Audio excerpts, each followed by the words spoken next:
in our Slack channel just going like, this is such a great game. This is so fun to watch. What was so exciting for you, or the most exciting about this match?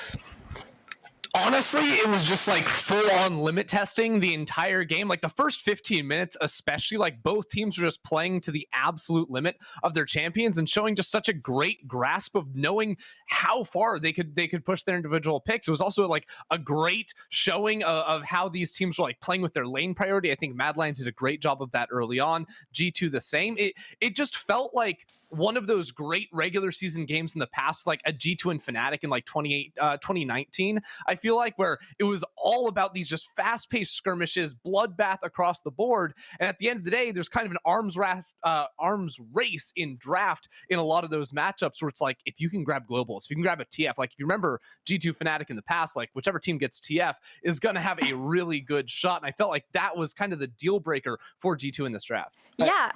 Oh, go ahead. Sorry. I also love the fact that with the way it kind of felt like they were on a timer in a sense that G2 realized with the Kalista pick, with the tools that they had in their champions, it was all about getting that productivity going from the early game. And, you know, going for a game like we had earlier with Rogue that was a bit more slow and fundamental, this time around, it was just like we were 10 minutes into the game, we had 10 kills, the skirmishes all around, first blood already happened level 1. It was just a crazy brawl to witness from what they set up in draft and how they executed on them. Definitely so. I want to take a look at this first replay, which you selected, Goldberg, to kind of show, in your own words, when we were discussing this, and how G2 really wanted kills. They wanted to make it happen, and they were just like a deathball squad from minute 1. Yeah, I mean, Cap's kill participation in this game was absolutely insane as well. And the fact they were willing to throw their entire bot side up towards the top side to find these skirmishes, the fact they're using Caps so often to find these picks with the gold card. We often talk about this Twisted Faith, how it's a pick where, you know, you run around, you get some gold cards every now and then on the side. This time around with Caps,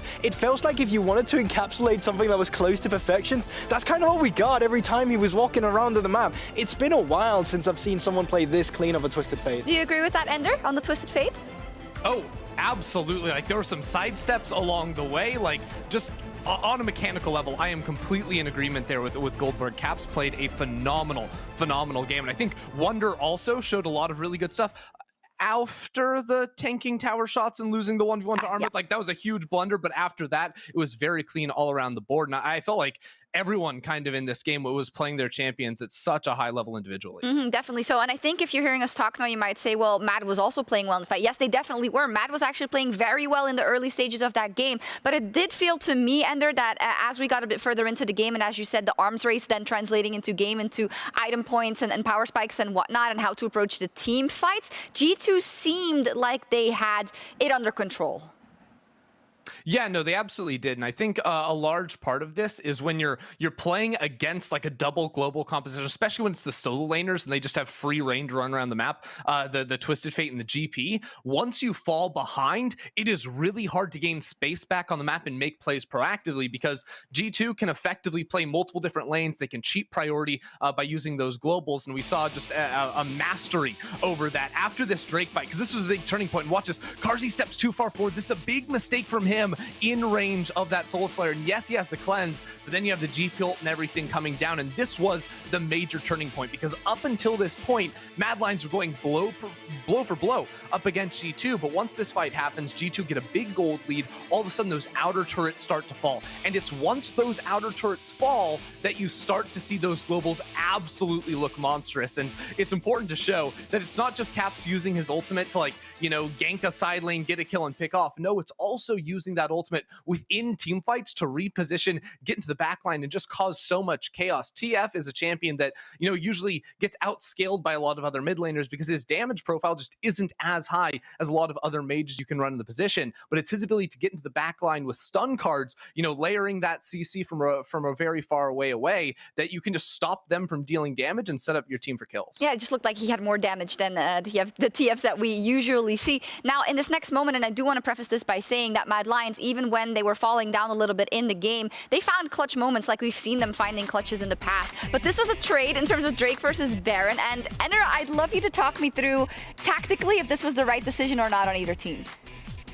Yeah, so this was a tough one, right? Because G2 are going to get the pick onto Humanoid initially, and it all looks good. Madeline's able to dodge away, and watch this. Caps' gold card times out, so he's not able to get the stun down onto Elyoya. If that happens, completely different situation. Very easy one there where they can probably just go on to Baron immediately, and they can let one player go over towards the Drake. But here's the problem, is you're sending Reckless, who I think at this point is 7-0 and something. Like, he's an absolute machine, and they're turning it into a 50-50 around the Baron pit. So you say, okay, you get the Dragon, and if 50-50, that seems pretty decent, but not with the lead that G2 had. I feel like if they just played it a little slower, didn't commit anyone into the Dragon pit, they can wait for the respawns to come up. It's going to be all right, but I think they're worried that, well, Humanoid is going to be coming up relatively shortly. So Mad Lions are able to capitalize on that situation and take away the Baron, and they had to make that play happen. Otherwise, G2 were going to get the Drake for free and get out with it. But I do feel like that was one of the times where G2 either made an error in thinking that, you know,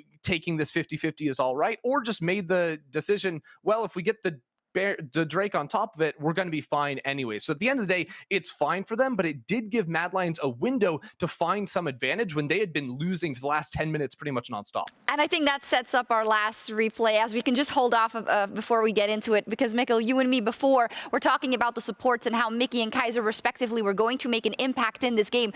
Yeah, well, Kaiser was on Trundle, so the potential for extreme outplay there, you know, it's there, but it's like not high. But can you set up this next replay for us and what Mickey does? I mean, to me, Mickey in this replay, it's honestly mind-blowing how much of an X factor that really comes through.